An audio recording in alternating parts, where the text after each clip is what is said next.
Hey everybody, welcome back to Films and Fermentation. It's been a while. We've had some, stuff going on recently. 2021 has sucked. So The second half of second 2021 half of sucked. 2021 has been pretty shitty so far. Yeah, The last month seems to be Yeah. bad. But we're back Yeah. trying to bring some normalcy back to our lives and yours. And here we are with episode 40. We have reached near middle age. We're about to have our mid podcast crisis. It's all downhill from here. It's all downhill from here. And we decided for episode 40 to do a little winter preview. To drink 40s. No, not to drink some 40s. Drink some 40s and do a winter preview. That's why for anybody watching on YouTube, I have my winter wonderland in the background right now. So in this episode, we're going to be discussing upcoming films for the winter season. We're going to talk about a few TV shows, but we're going to try to stick mainly to the movies because it's going to be a pretty long list anyway. Some of the movies may have been released as of the airing of this episode, because even though we're recording on a Thursday, we usually don't drop till a Monday. Sit back, pour yourself something warm, something that'll warm your soul, and allow us to regale you with some lighthearted humor over the next hour or so. I'm Leo. Ooh, regaling. I'm Regaling. Kevin. I'm Mike. And welcome again to Films and Fermentation. Make sure you visit us on our website, filmsandfermentation.weebly.com. Drop us a line at our email address, filmsandfermentation@gmail.com, or visit us on any of our social media platforms. Mike, what happened this day in film history, or these days as of the recording of this? We have a few different dates on here. On these days in film history, on December 5th, 1989, classic film National Lampoon's Christmas Vacation premiered in theaters. On December 6th, 1985, Spies Like Us premiered. And in 1965, Charlie Brown's Christmas, the first anime special, premiered on CBS in the U.S. Mike's been having fun with a soundboard, it sounds like, lately. That's what it's got online. Soundboard got online. So the first one is Christmas Vacation. We've talked about that extensively before in our first Christmas special over a year ago. There we did all of our favorite Christmas movies. We all know that Christmas Vacation is one of our favorites. You know, I can quote it without having to watch it. It's one of those films. Usually watch it when I put the Christmas tree up, but we already had our tree up because we never took it down from last year. Because you won. I won. I kept saying to Katie, like, I won. I said, all I want to do is just win 1 year. She goes, we're taking the tree down, right? I said, yeah, after this year, we're taking the tree down. I just had to make it through 1 year to say that I won. I said, it's like the one time in school where I had perfect attendance. I only did it 1 year just so I could say that I did it. And Die Hard is not a Christmas movie. Katie said Die Hard's not a Christmas movie. We proved it last year. It's a Christmas movie. It isn't Christmas until Hans Gruber falls from Nakatomi Plaza. Exactly. But yeah, Christmas Vacation, it is a classic. I actually was listening to a podcast recently where they were bashing on it, saying that it was terrible. And I'm like, fuck that podcast. I ain't listening to them anymore. Yeah. Do not promote that one. Spies Like Us, I had to throw in there, even though it's probably a lesser known 80s comedy film. It's one of my favorites. And I actually just watched That's another Chevy Chase movie. another Chevy Chase, Dan Aykroyd. I actually just watched it recently. And then Charlie Brown Christmas. How can you not include that on a list of fun facts for Christmas time? Oh, yeah. 1965, man. It was. And it's the first animated. Yeah. 56 years old. Is that, did I do my math right there? No, 66 years. 56. Okay. Carry to 2. Carry to 2. You would think with divide it by 5. 2 out of 3 of us being teachers, we could figure this shit out. Nah. 56. I was right the first time. 6. So that program is 56 years old, and it still holds up. Yeah. Oh, yeah. I mean, a good majority of our Christmas decorations are Charlie Brown themed. We even have a Charlie Brown and Peanuts gang nativity set. My father just bought that this year. Yeah, we've had it. We've had it. I think the baby Jesus is Woodstock. As it should be. Yeah, we have a couple other. We have a Snoopy and Charlie Brown out on our lawn that light up for Christmas time, and yeah, we love our peanuts around here. What's your fun drink fact, Mike? My fun drink fact is the national anthem of the United States, the Star Spangled Banner, was written to the tune of a drinking song. Do we know what that original drinking song is? I do not. I mean, you have to figure it's "Oh Say Can You See." So I mean, it does go to those I lyrics, can't right? Oh, say, can you see? I need more beers in me. Let's see if we can find this out here. We can sing it for the audience. Let's see. Star Spangled Banner. Original. Can't fucking spell tonight. Can't spell, can't do That's tough. math. Tough for an English teacher. Can't spell. Francis Scott's Keys, Star Spangled Banner. From drinking song to American anthem. Here we go. The original drinking song was an English song called To Anacreon in Heaven. Doesn't sound as catchy as Star Spangled Banner. So I figured in honor of episode 40, I throw together a few little fun facts about the show so far. So far, we have been podcasting for over a year now. Really? Mm-hmm. Yep. What are you gonna say, Mike?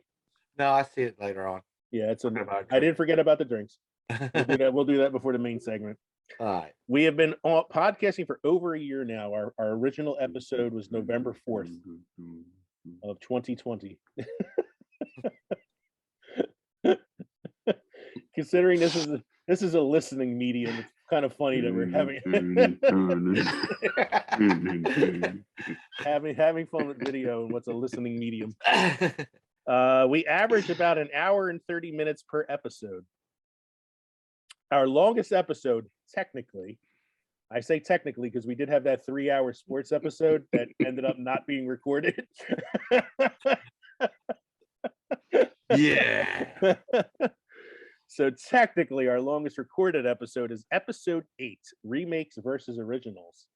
That episode ran for 1 hour, 53 minutes, and 11 seconds. That's not how much we recorded. That's how much aired. Well, no, that's how much was aired. Yeah, I recorded more than that. Our shortest, not counting the mini pods, which are only about 10 minutes long, our shortest episode is episode 38, the movie Cliches, only 2 episodes ago, was 57 minutes and 41 seconds. Whoa. That was our shortest episode, beating out episode 1 by 59 seconds. Episode 1 was 58 minutes and 40 seconds long. And that was after I actually re-listened. I've been re-listening to like some of the older episodes so that I could put together some of these things here. And I re-listened to episode 1. And man, aside from the fact that the sound quality sucked ass, we had no format whatsoever. No. It was just drinking and talking about movies. There was no fun facts or anything like that. It was totally off the rails, especially when we got to Kevin's like crush on Fairuza Balk as a kid. And then it really went crazy. So that was episode 1. We have 3 unaired episodes due to technical difficulties. One of those was the 3-hour sports episode. No one's going to listen to a podcast for 3 hours. So. Yeah, the other ones were our first crushes, and there was another one. I don't remember what the other one was. It was one of our first video ones. Yeah, but most of the ones that we lost, we found a way to integrate into other episodes at some point. So we did like the baseball episode, the football episode separately. We did the screen crushes in the episode where we talked about ourselves, getting to know your host thing and all that. So we made up for that. We've produced 14 mini pods so far. Mostly Leo. Mostly me. One with me and Mike. None with me. None with Kevin. We've sampled. Kevin hasn't done one himself. Come on, Kevin. You got to do it yourself. Come on. Yeah.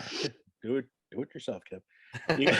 You're married now. You're going to have to do that. We've sampled over 130 beverages between the 3 of us. That's not a total amount, because that doesn't count like multiple beverages in one episode or changes of beverages within the episode. So at minimum, between the 3 of us, we've had 130 different beverages. Now that's over the course of a year, so we can justify it that way. That's right. We are now featured on every major podcast platform. Woohoo! Hey! We are on iTunes, we're on Spotify, Stitcher, Spreaker, all like the big ones. Mhm. The episode with the longest movie discussion, where we talked about the most movies and for the longest time within the episode itself, was episode 2, the history of superhero films. We Of gotta do course it part would 2 of be. that. Yeah. That one went on for a long time because We didn't even hit MCU. we didn't even get to the MCU stuff. Yeah. No. Spotify accounts for our largest audience with 40% of our listeners Well, we've been on that before. on Spotify, including listeners in Canada, Germany, and Norway. Our most listened to episode based on Spotify analytics was episode 4, Guilty Pleasures. That has over 100 plays alone just on Spotify. Full plays or just started plays? Well, they count plays as anything over like 2 minutes. So I think it's the title of the episode. People are trying to. yeah. Ooh, what's this about? So the last thing I put on here was some of my own personal favorite moments. So you can add some of your own if you have any that come to mind. But here are just some of my personal favorite moments from the show so far. Corned beef drinking motherfucker. For anybody who is not aware of that inside joke among us, in one episode, Kevin sampled a corned beef styled beer. It's the St. Patty's Day episode. Of It was course, the St. Patty's Day episode. It was a corned beef style beer, and after he decided that Sean Bean's The Field was going to be included in every bracket from here on out, corned beef drinking motherfucker became a tagline of ours. And that being said, though, you tried it and you were not appalled. I was not appalled because, like I said, it did not taste like corned beef. It just tasted like spices. Mm-hmm. That being said, the second thing on my list of favorite moments is The Field, starring Sean Bean, where he gets attacked by the sheep mafia. Killer sheep. Killer sheep mafia. Everything from the Mel Brooks episode, I really enjoyed. Yeah. That we can say on air. That we can say on there. I was by far one of my favorite episodes because I remember just laughing a lot throughout that show. Kevin's Feruza bulk fetish in episode 1. One of many actresses. One of many, which led to a lot of inappropriate jokes in episode 1. True. And Very other true. episodes. Most episodes. My Jersey Devil port wine that I drank in one episode that was 19% alcohol by volume. Mm-hmm. And I drank the whole bottle. Bullets before the end of the show. And I was slurring halfway through the show. Episode 12, which was the Irish Films episode.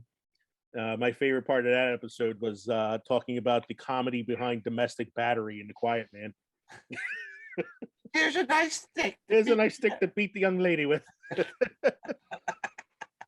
Mike's disappointment at most of my brackets. I re-listened to 2 bracket episodes and you complained during both of them. Because the 2 best movies were the same bracket. You make the bracket then, motherfucker. Don't let me know. Of course, we can have a good time without some boneless inverted pig rectums. Pig rectums. Inverted. Inverted. We couldn't enjoy ourselves. Wash it down with. We got to wash it down with a little Quaker Age oatmeal stout. And my new favorite flavor, Adam and Eve's hard apple cider. And when I came up with the nickname, the Podfathers, I was kind of proud of myself for that. That was a good one, yeah. That was a good one. So, you guys, anything that pops into your head that you? You covered most of them, yeah. Good ones, yeah. Those are just a few that I get think of off the top of my head. And there's definitely more. Like I said, I've been re-listening to some episodes. So it's just. And it's only been a year. It's only been a year. Yeah, it's only been a year. 40 episodes it's pretty good for a year. And I'm just enjoying like kind of re-listening to things a little bit, especially some of the older ones that I haven't heard in a while. I haven't just the ones we've done lately. Yeah, it's just I've been re-listening just to like see like how we've changed and how we've grown since episode 1. Like we haven't how we've matured. How we've matured. We haven't matured at all. We've anything worse. How we've immatured. How we've immatured. We've gotten way worse. But it's neat how like we've gone from like just rambling about movies to actually having like a format. How the editing has gotten better, how the sound quality's gotten better, how we've added video to the program now. So it's been fun a lot, like revisiting the evolution. Mike has fun with the soundboards. And like having fun with the soundboards. So that being said, to anybody out there listening to us, the Christmas season is upon us, or the Hanukkah season if you're Jewish, which I think it might be. Mazel tov. Yeah, Mazel tov. But really, when thinking about presents for us, all we want for Christmas is your support. So if you like the show, if you enjoy it, please help us get the word out there, spread the word, let people know that they can find us on pretty much any platform that they listen to. We'd really like to grow the audience and keep the show going, and maybe eventually make some money off of this. Get some real. Gotta have sponsors some in way here. of purchasing the beer. We got to have more than 4 listeners to get commercial opportunities. Mhm. And 3 of them are right here. Yeah. The other one's your mother, Lee. The other one's, my dad, Kev's dad. So we got to go with what we're drinking tonight now. Yep.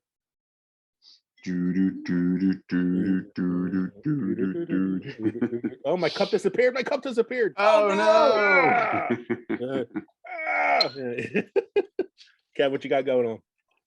So my sister-in-law brought this over around Thanksgiving. Haven't had an opportunity to try it. It is Founders KBS, a flavored stout. It is a cinnamon vanilla cocoa stout. So it says it's imperial stout with coffee, cinnamon, vanilla extract, and coca nibs. There you go. Aged in oak bourbon barrels. And this bad boy is, where are you? 12% alcohol by volume. Nice. Where is Founders again? Founders is, where are they out of? Oh, where the hell's Founders out of? I don't know. They're out of somewhere. Grand Rapids, Michigan. Grand Rapids, Michigan. Somewhere in the country, there is a brewery called Founders. Yes. I actually it smells actually, good. It sounds like one strong. I would actually try that one though, because I like stouts and I like the coffee stouts and the bourbon aged barrel ones and all that. Damn, boys. This thing just did like a jump kick in my mouth. It's flavorful. It's chock full of flavor. Well, it sounds like it just based on the description alone. Yeah. Mike, I'm gonna let you go next just because I think you and I might be drinking the same thing. Well, since it's our winter episode or preview, I went with Winter Jack. And how are you drinking it? On the rocks. On the rocks. Okay. So I too am drinking Winter Jack, but I wasn't a fan of it on the rocks because to me it like wasn't too strong and didn't have like too much flavor to it. Like my wife swears by it. She loves the Winter Jack. She drinks it all the time. So I had a little bit on the rocks and I'm like, I could use a little bit more flavor. So I mixed it with apple juice and it tasted, I get a little more apple flavor out of it because the Winter Jack is a hard cider, basically. It's a cider whiskey blend. And I'm like, you know what? A, it still needs more flavor, and B, I would like it to be a little bit stronger. So tonight I went with my own blend. I poured a bottle of Angry Orchard hard apple cider into a nice frosty mug, and then added the Winter Jack on top of it. And then made the mug disappear. Just like I made the drink inside it disappear. And it actually, the two of those things combined are pretty good. Yum, yum, yum, yum, yum. You get a lot more of that cider flavor coming out of it because of the mixture. And Winter apple. I have to imagine it's stronger alcohol content since I'm mixing hard cider with whiskey.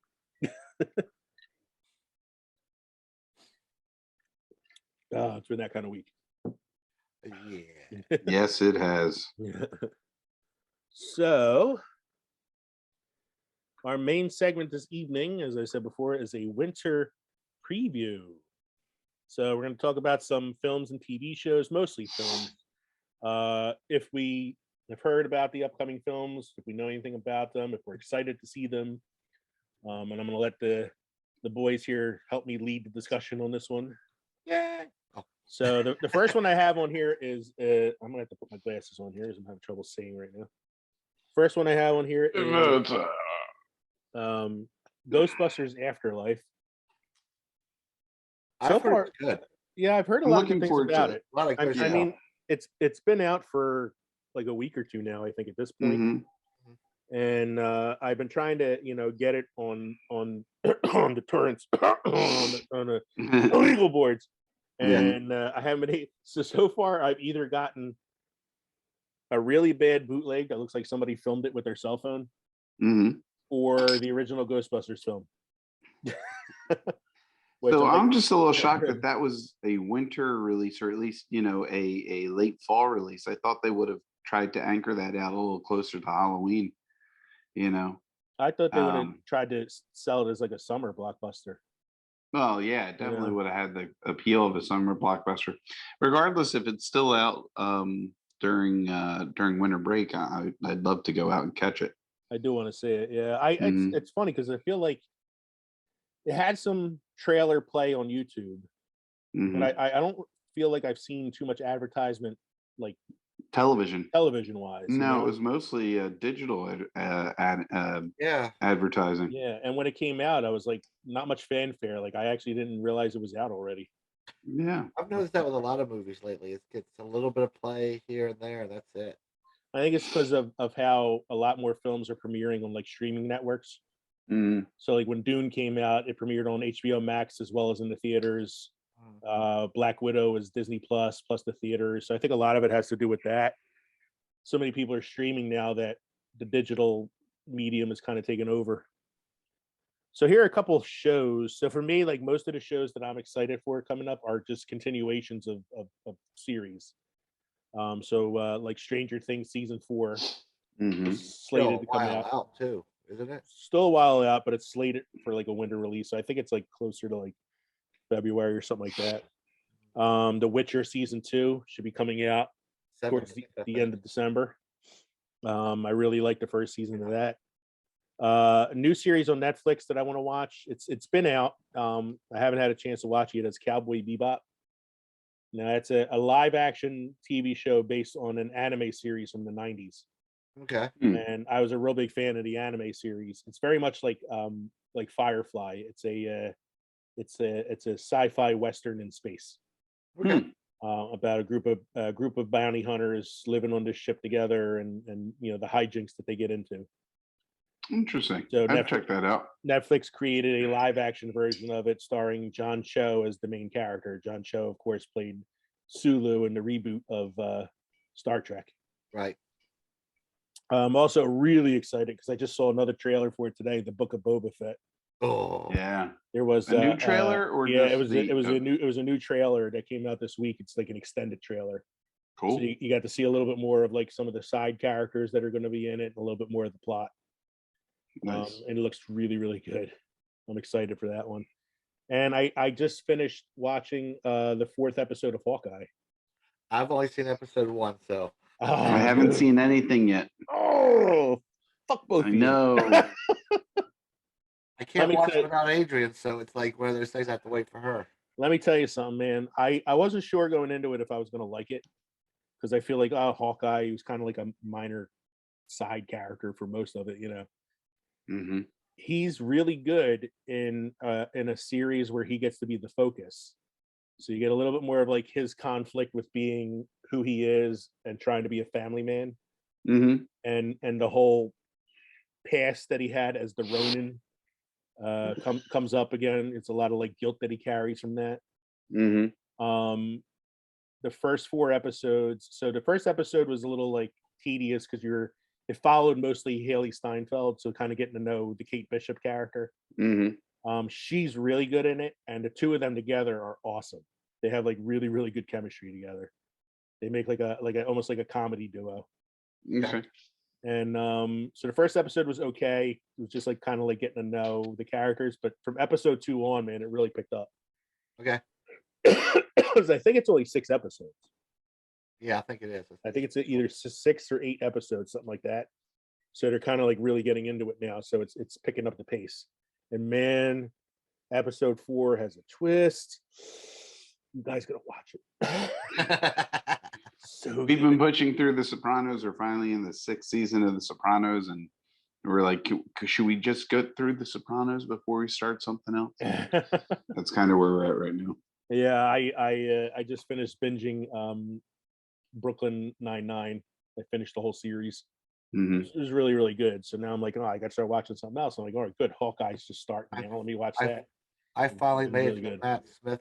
Oh, you made it. You made it through the David Tennant years. Yeah, I don't know what to think about Matt Smith yet. Yeah, he'll grow on you. He's actually probably he's really good at it. I've watched the first episode of Good Omens and the first 2 of The Boys. I really like The Boys. The Boys is The fucking Boys is great. dude. The Boys Good is Omens is good too. And Good Omens is really good, but The Boys is nuts. Yeah. It is. The Boys is bonkers. Yeah. I hear they're doing another season of Good Omens too, which is kind of shocking because that was supposed to be a mini series, I guess, kind of.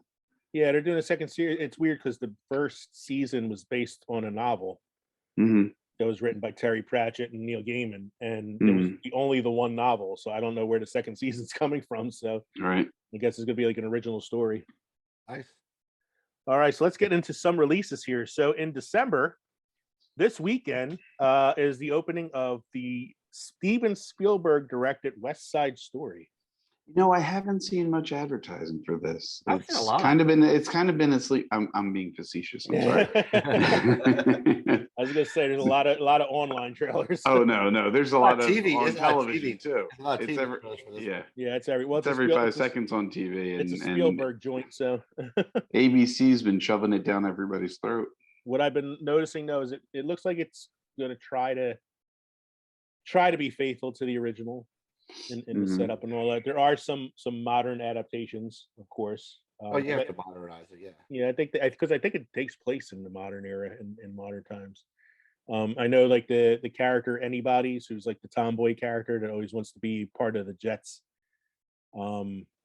She's not bisexual, but it was Transgender. She's like transgender, fluid gender, something like that in the movie.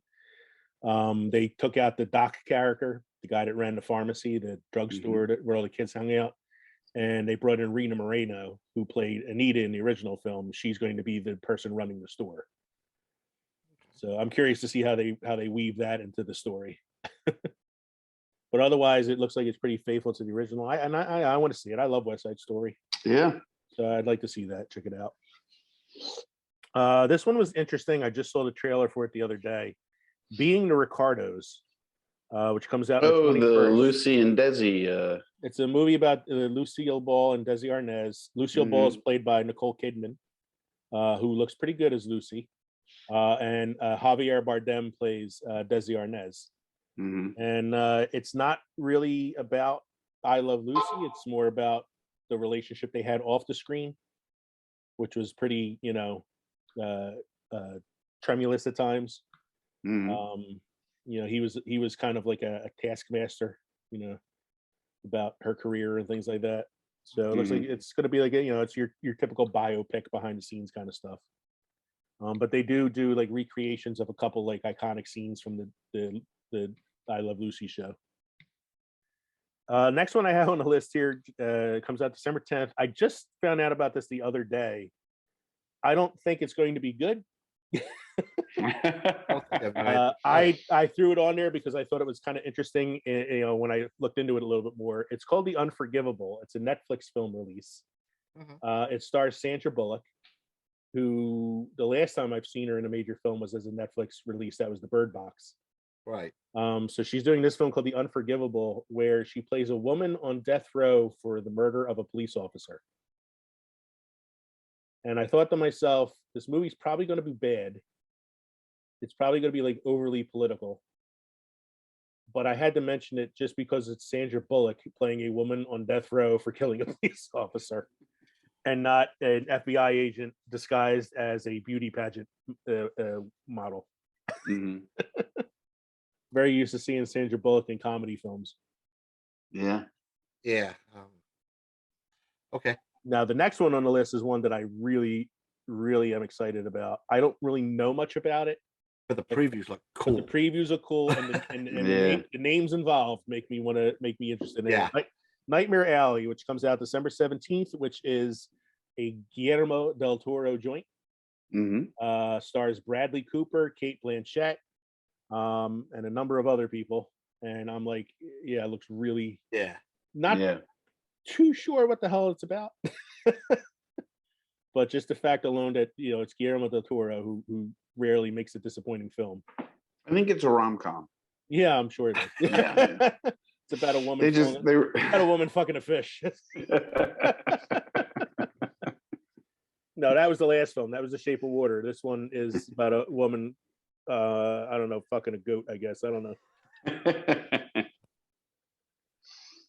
No, I think he's like Bradley Cooper's like a mesmerist, like con man, and he gets involved with somebody else who's a con person. I don't know. It looks like one of those like really twisty, turny, dark films. So it's got a prestige type feel to it. Yeah, it's kind of what I got out of it. Like it involves like magic and mysticism and things like that.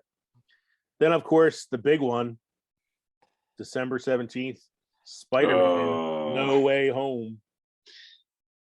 So remember, Spider-Man 3 was over the top because it had too many villains. This, I mean, I'm looking forward to this being phenomenal. But I mean, if Spider-Man 3 was a flop because of too many villains, and they had 3 villains, you have the Sinister Six, and if rumor has it is correct, you have 3 superheroes. 3 Spider-Men.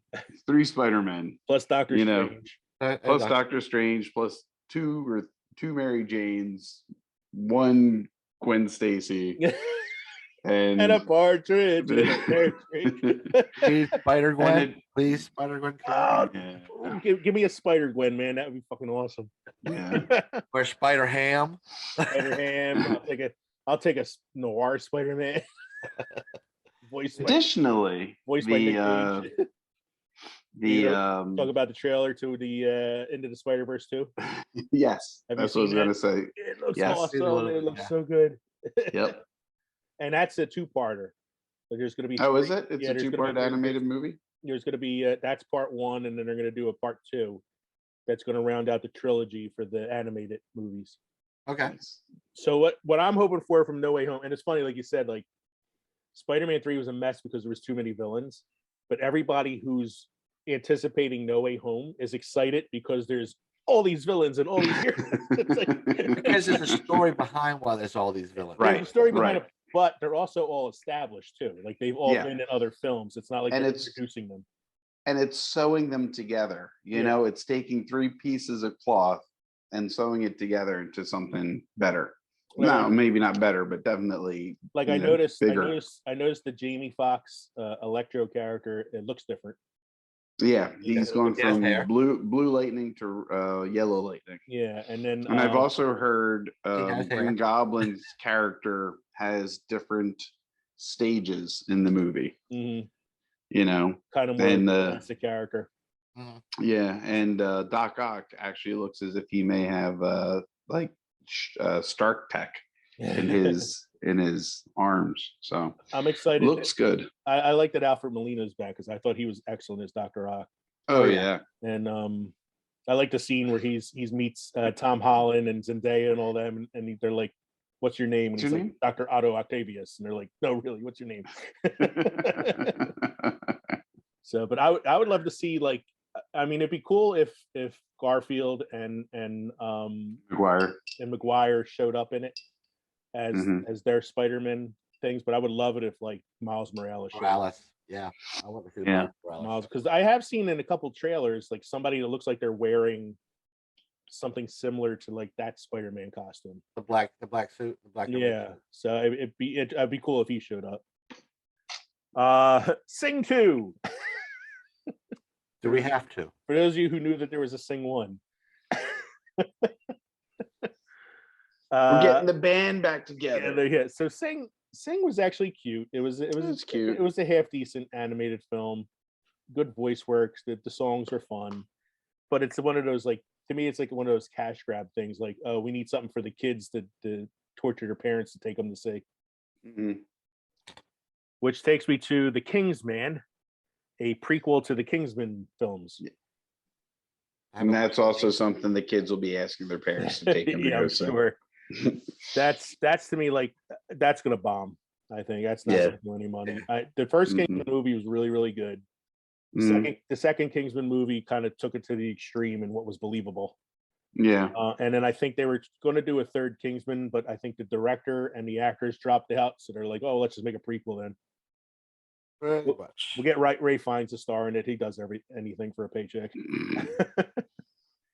The one that I'm more excited about coming out on December 23rd, The Matrix Resurrections. Yes. It's on HBO Max. Comes on HBO Max as well as in the theaters. They just released another trailer this week. I just watched the trailer today, and there is an Agent Smith in the film. Oh, really? And it's not Hugo Weaving. It's like a different. It's Agent Smith, but a different version of him. He talks like the Agent Smith. That's how you know it's him. And when Neo sees him and hears him speaking for the first time, they flash back to some Hugo Weaving scenes. Oh, wow.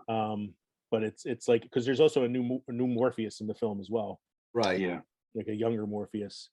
I'm not sure like what's going to happen with this film, but I'm intrigued. How they gonna write it in? So how they're going to tie it all together, you know. But I'm intrigued. I'm intrigued enough by it to want to go see it. You know. I'm already rewatching the Matrix movies. Yeah. You know, and I think I'm going to have to get in the Animatrix movie too. Animatrix is pretty good. I've watched the Animatrix films; they're pretty good. But I think I just watched the Matrix not too long ago. I have to rewatch the second and third one before I see this one. A Netflix release coming out on Christmas Eve. I'm actually kind of excited about this one because I saw a couple trailers for it. It's called Don't Look Up, and it's a dark comedy starring Leonardo DiCaprio, Meryl Streep, Jonah Hill, and Jennifer Lawrence. That's a pretty decent cast. Yeah. Jennifer Lawrence and Leonardo DiCaprio play astronomers who discover a comet that's on its way to Earth and is 100% sure that it's going to hit the Earth and destroy it. So they go to the president to warn the president about it. The president is played by Meryl Streep, and Jonah Hill is her like White House advisor, and they don't take them seriously. You know, it's like, oh yes, there's an asteroid's going to hit the Earth. You guys say that stuff all the time. It never happens. Blah blah blah. But it's supposed to happen. It's like a dark comedy about, you know, how people don't trust science anymore. Yeah. You know, and it looks pretty decent. I don't know who wrote it and directed it, but you know, it's got like a sort of. Will they send oil drillers up to the comet to destroy it? I think that the plane is going to be, or the spaceship is going to be piloted by Robert Duvall. Oh, that's definitely the way to go. You want Robert Duvall. You don't want Bruce Willis and a bunch of ham-handed oil well, drillers. No, but it actually looks. I wanted Tommy Lee Jones and Will Smith, or just Will Smith by himself flying an alien ship because he's seen how they worked in action. Or Tommy Lee Jones and Clint Eastwood and Donald Sutherland. Good Lord, here we go. James Garner. They're gonna dig James Garner up and put him back in his spaceship. Put him in the Depends and send him on up. Yeah, I like Space Cowboys. What's that, Mike? If Captain Kirk could go up at age 90. Yeah. The next one, this is all me because I'm a Shakespeare nerd. The Tragedy of Macbeth, premiering on Apple TV on Christmas. It stars Denzel Washington as Macbeth and Frances McDormand as Lady Macbeth. So, and I think it is actually directed by one of the Coen brothers, who Frances McDormand is married to. Huh. Joel Coen, I believe. So it looks pretty good. It's black and white, so it's got like an old, time movie feel to it. Okay. And the last version of Macbeth to come out starred Mike Fassbender and Marion Cotillard, and I was really excited about it, and it was horrible. It was really boring. So this one, I'm hoping has a little bit of a better edge to it, and I like Denzel Washington in Shakespeare films. So I hear there may be a death scene. Yeah, possibly. thank you. There might be a scene with some witches. Hmm. My concoction is really good. This beer is amazing, guys. This Before- really is awesome. Before we get to the January releases, I'm going to get some more ice so I can. Sounds good, man. So let's Here's one for the cocoa lovers. KBS Cinnamon Vanilla Cocoa, the sumptuous deep coffee and chocolate flavors of KBS rise to the next level with a swirl of cinnamon and a hint of vanilla to create a sweet, but not too sweet, barrel-aged drinking experience. It's a whole new spin on KBS that's sure to sweeten your spirits. That is one sexy beer reading. That's right. She get gonna get like Do you two need a room? Kevin and his What beer. was the Denzel? Yeah, What was the not Denzel? What was the Billy D. Williams beer that he Colt Colt 45. 45. Colt 45. So the last release for December, and then we'll let Mike go take a piss, was Nice. American Underdog, also releasing on Christmas Day. This one looks like it's going to be terrible. Isn't that the It's the Kurt Warner story, Yeah, I think, yeah. starring Zachary Levi as Kurt Warner. Anna Paquin plays Kurt Warner's wife, and I forgot who they got to play Dick Vermeil. I think it's Dennis Quaid. But I'm looking at this trailer for it, and I'm like, man, this is going to be such like over the top, cheesy, like feel good. Win one for the Gipper kind of. For the Gipper kind of slop, man. Because like his story was he was a stock boy, after a failed career in the Canadian Football League. He worked as a stock boy at a supermarket, and then got a chance on the practice squad with the Rams before taking them to the Super Bowl and winning the MVP and all that stuff. So it's that feel good, story like that, like the Invincible story about Vince Papale. Yeah.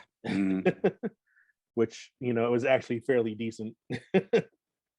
So that is your releases for December. We will be back after this short commercial break from our sponsors, Quaker Ridge. Oat Roast Stout. I've switched up. I'm doing another cinnamon vanilla brown sugar, but this is fresh baked rolls. Pastry stout by Pizza Boy. I'm still not done this one yet. Sorry about that, gentlemen. I was waiting for a phone call from her so I could get my nephew a gift, because the gift I ordered him, it's not going to be there till the day of his birthday, the day of his party, and I can't guarantee it'll be there in time. So, no, Christmas. Well, that's what I figured. I'll move that on to a Christmas gift, but then I needed a replacement birthday gift for his birthday on Saturday. Yeah. So she was getting back to me. All right.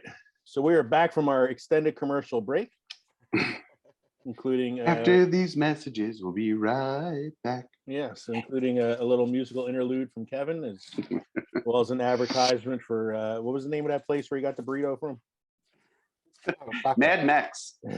Mad Max's. Mad Max. I'm checking the thermostat. It's a little warm in here. Or it could just be that I'm drinking 12% alcohol. Probably. Boy, I didn't expect this episode to be an off the rails episode, but we've been off the rails. Woo! Left field. So welcome back from our extended break. We hope you enjoyed those messages from Quaker Rage Oatmeal Stout and Inverted Boneless Pig Rectums. Let's talk about the January releases now. I have them a little bit out of order here, so I'm going to go with the earlier ones, which is the January 14th releases. The first one is Scream, which is technically either Scream 4 or Scream 5. I don't remember how many there were in the first place. I think there might have been 4 in the original series. So then this would be Scream 5, which is just called Scream. like the Why? first movie, which was just called Scream. Scream. And it's not a reboot; it's an actual sequel because they're bringing back Nev Campbell and Courtney Cox and David Arquette, and all the people from all the people from the original film. Why? Cash grab. Nostalgia for people like us who grew up with those films. I only watched the first one. I don't mind watching Nev Campbell again. I mean, she was enjoyable. Courtney Cox now is like 80% plastic. Also on January 14th, Sesame Street, the musical. Seriously? Yeah. Aren't Why? all Sesame Street productions musicals? I was going to say, why did they wait 50-something years to make a Sesame Street the musical movie? Yeah. I think Follow That Bird was a musical. The whatever that Sesame Street Christmas one is a musical. They're all musicals. Aren't the Sesame Street guys in most of the Muppet movies? So those are Yeah. all too. True. I brought it up only because I knew the three of us would be the only three people who could be cynical about a Sesame Street movie. Oh, and don't get me wrong. I grew up on the street. I love the street. It's just, You got your street cred. I got my street cred, and don't tell me it's a musical when everything by the Sesame way- Street does is a musical. I actually saw Follow That Bird in the theaters. Did you really? Yeah, because we took my little sisters to see it. Sure. I also took my little sisters to see She-Ra. I didn't want to see that at all. We don't want to get into any of your weird fetishes from childhood again. So another reason I brought up 6-hour show then. another reason I brought up the Sesame Street musical thing, though, is it is a little segue into a documentary that I think is on Netflix, or it might be on Hulu. It's a documentary about the original years of Sesame Street when it first came on PBS. Okay. And the name of the documentary is Street Gang. Hey. But it talks about like how innovative it was, how diverse the cast was for a time when you didn't really see that sort of stuff. True. The show was actually banned in some states because of the diversity of the cast. Mm. So it looked like an interesting documentary. Hotel Transylvania. This is the fourth Hotel Transylvania film, starring Okay. Adam Sandler and his crew of cronies. I've seen absolutely zero of these. I've seen the first one. First one had Yeah, mild moments of humor. I think I'd seen 1 and 2. I've seen the second one. Second one had less mild moments of humor. I know that there was a third one. I've never seen it. And I could care less about the fourth one. I just brought it up again because I figured we could be cynical about it. January, Unless I haven't seen it. in the same month as the release of Hotel Transylvania 4, is Cyrano de Bergerac adaptation, just called Cyrano, which comes out on January 21st. And typically, I'm not usually interested in films like this, but I'm interested in this one for one reason. So the Cyrano de Bergerac story is about a man who's in love with a woman. She's in love with another man. That man hires Cyrano to help him like write love letters to the woman because he's not good with words. And eventually she finds out that Cyrano is the one behind it and falls in love with him. His biggest problem in the story is that he has a really big nose. Oh, this is Roxanne. It's Roxanne was based Roxanne on is based Cyrano. Yeah. Bergerac, yes. Now, the reason I'm interested in this adaptation of Cyrano is because Cyrano does not have a big nose in this story. This is not his problem. His problem is that he is a dwarf, played by Peter Dinklage. Oh, nice. Oh, Yeah, so I'm interested in it just for that reason alone, just to see Peter Dinklage, play his take on the character. So this also has Haley Bennett, Mhm. Ben Mendelsohn. Ben Mendelsohn was in Rogue One. He was Right. Krennic. Yep. Yeah. Haley Bennett looks an awful lot like Jennifer. Who's the one? Hunger Games. Jennifer Lawrence, doesn't she? A lot like her, yeah. Yeah, it looks interesting though. Just I mainly just because I love Peter Dinklage, so it'd be interesting to see him. And actually, the Cyrano story is a really good story. Yeah, and then the 28th of January, we got Morbius. Big fan. I can Okay. honestly say I am not interested in this at all. Really? I'll watch it when it's free. I mean, I'll watch it because it's MCU, Mhm. but I don't know much about the character, and I'm not. And I've so far been disappointed with anything that Jared Leto has done comic book movie wise. So Now I've got to wonder if Sony's taking like this and Venom and Spider-Man is trying to do its own miniverse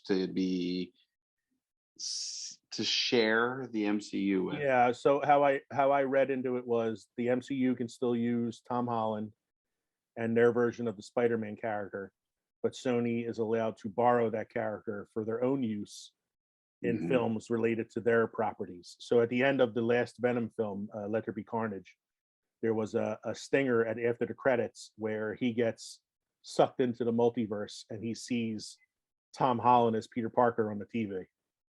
Oh, So like Venom, I don't know if he's going to be in No Way Home, but they're kind of like introducing him into that sort of shared universe now too. okay. So yeah, I mean it might be part of that because I think Morbius is a Sony release, isn't it? He is a Sony product, yeah. So because I don't know because he's and that's the problem is like the Sony releases really haven't lived up to the MCU versions of the same characters because MCU I think takes more care with it. mhm. Comic book people doing comic book movies. Exactly. That takes us to the February-March releases. February 4th, we have the newest from Roland Emmerich, the king of disaster films, the man behind such films as Independence Day, 2012, The Day After Tomorrow, and such. And other Love films. Actually.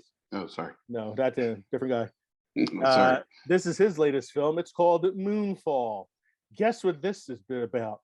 It's a sequel to Moonstruck. Yes. Moonstruck, Moonfall. You Yeah, got this- Cher it- going, snap out of it. In this film, the Earth People's pants fall down. Yes. There's a lot of Balloons asses everywhere. hanging out. A lot of sideways smiles up and down the street. Blue, you saw me standing alone. We're going to send that to the FBI, who have in this film, the world is about to end because the moon is about to crash into the Earth. Exactly. I'm sure it'll be scientifically accurate, just like all his other films are. Absolutely. I like our premise better. Everybody's pants fall down. No, if it was a movie about people's asses hanging out, I'm all over that shit. Starring Kate Beckinsale. Oh, Ooh. ooh. And my new love, Ana de Armas. Ooh. The Black Phone on February 4th. This one looks really interesting. I just saw a trailer for it. It's a horror film. Stars Ethan Hawke. It's like a supernatural thriller. He plays a serial killer who abducts and kills children. But the latest kid that he abducted, he has him like trapped in this basement. There's a black phone on the wall, and the phone keeps ringing, and he picks it up and answers it. And the people on the other end of the line are the kids that he had murdered. So he's like speaking to their ghosts on the other end of the line. Oh, And then like in the trailer, they reveal in the trailer that the phone's not even connected to anything. Oh, wow. So it's like this supernatural thriller with this kid where like all the murdered children are trying to help him escape from this character that Ethan Hawke plays. So it sounds like The Lovely Bones. Is that I haven't seen The Lovely Bones, so I don't know. I don't know if you're making a joke or not. All right. I mean, I know The Lovely Bones is depressing as shit. From what I've heard. It's a feel-good family film. Oh, feel-good family film where Stanley Tucci murders Saoirse Ronan Yes. when she's like 12 years old. Yes. The Black Phone. I didn't say which family film it was. It was the Manson family film. But yeah, check out the trailer for it. It looks pretty interesting. And Ethan Hawke. Okay. It's Ethan Hawke in a different role for him because I don't think I've ever seen him play a villain before. February 4th, Jackass Forever. Dear Lord. Like Does their Medicare even cover what they're doing anymore? I don't know. Like these dudes got to be in like their 80s now, and they're still like jumping off of fucking walls and shit, and throwing each other around, and smacking each other with like barbed wire. Like, like just give it up, dude. It ain't Jackass Forever. This is pretty much Jackass the End. February 11th. I'm excited about this because I really like the Murder on Orient Express that Kenneth Branagh directed and starred in a couple years ago. Mhm. He's now doing his take on the Agatha Christie story, The Death on the Nile. Oh, so this is not a sequel to This is not Jewel a of the Nile? Cleopatra movie. No, it's not a sequel to Jewel of the Nile. No, it is not. So the You gotta first, get Michael Douglas back out and Catherine Turner, Kathleen Kathleen Turner. Yeah. Death on the Nile is another story starring the intrepid detective Hercule Poirot, who Branagh played in the last film and will be playing again in this film. Was So- this a novel? Was this a? Yeah. Oh, it was. Okay. So Agatha Christie wrote a series of novels with the character Poirot. So it was Murder on the Orient Express, Death on the Nile, 10 Little Indians, and there were like a few other ones. So I'm assuming if this one does well, he'll probably do another one, make a series of them. But I really liked the Murder on the Orient Express. I thought it was well I done. hadn't seen it. It was good. It was really good. Okay. It has a really interesting cast in it because it's he plays Poirot, but then you also have Michelle Pfeiffer's in it, Johnny Depp is in it, Daisy Ridley. Daisy Ridley's in it, Derek Jacobi, what's her name, Judi Dench is in it. So I mean, it's a really good cast. Willem Dafoe, there's a bunch of people in it. It was a pretty David decent- Spade. David Spade, Name. Adam No. Sandler, Kevin James.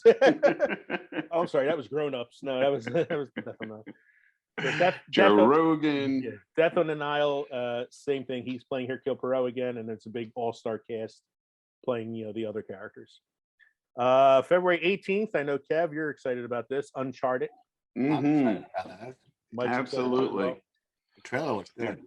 Trailer looks good. I enjoyed the games a lot. So, and it seems like it's starting with a young Nathan Drake. So I was going to say, leads- wasn't he like an older character in the games? he was an older character. I'd say in the games he's in his either late 20s or mid 30s. Kind of that span of.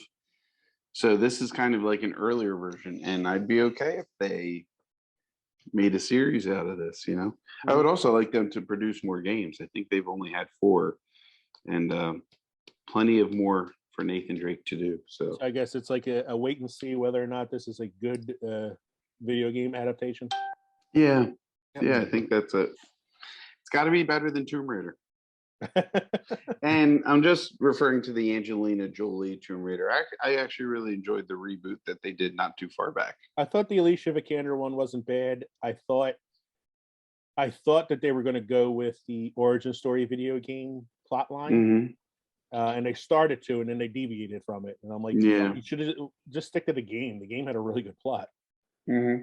And then the last film we have on the list here is a March 4th release. This is going to be the end of our winter preview. This is Matt Reeves' The Batman, starring Robert Pattinson. Yes, absolutely. I'm really hyped for this because the trailers have been pretty decent so far.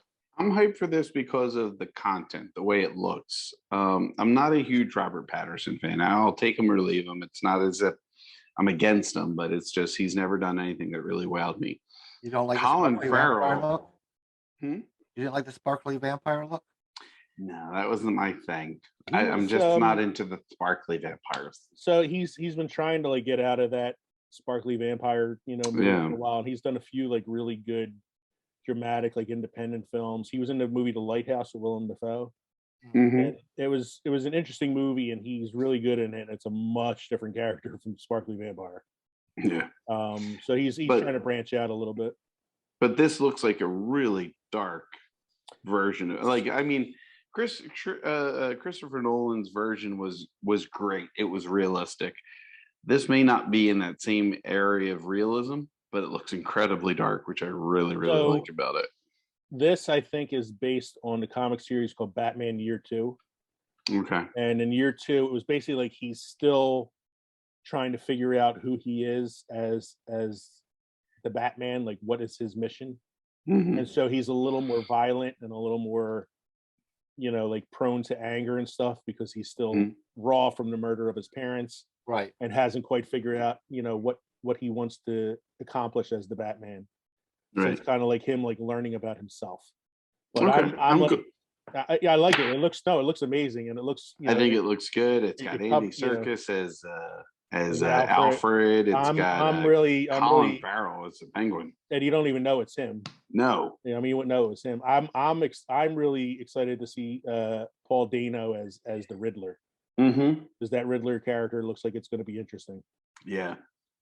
And Zoe Kravitz is the Catwoman, is Selena Yep. Kyle. Mm-hmm. I mean, it's another one like could have too many villains.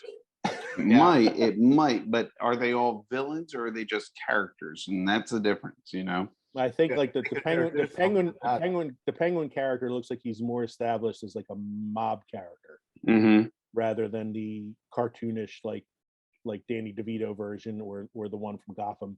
Maybe pulling elements from Gotham and Gotham. You said Mhm.